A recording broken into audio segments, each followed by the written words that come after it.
জোরপাকড়ি football unit পরিচালিত ১৬ দলীয় স্বর্গীয় অমর দত্ত চ্যাম্পিয়ন ট্রফি ও স্বর্গীয়া সুমিত্রা সাহা রানার্স ট্রফিতে দ্বিতীয় দিনের খেলায় জয়ী আদর্শ ক্লাব ভোটপাট্টি।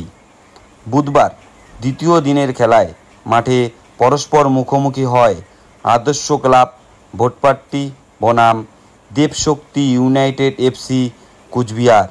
নির্ধারিত সময়ে দেবশক্তি ইউনাইটেড এফসি কুচবিহারকে হারিয়ে জয়ী হয় আদর্শ ক্লাব ভোটপাট্টি।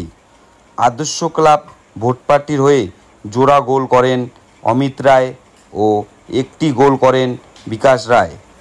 অন্যদিকে দেবশক্তি ইউনাইটেড এফসির হয়ে একটি গোল করেন শ্যাম রায়।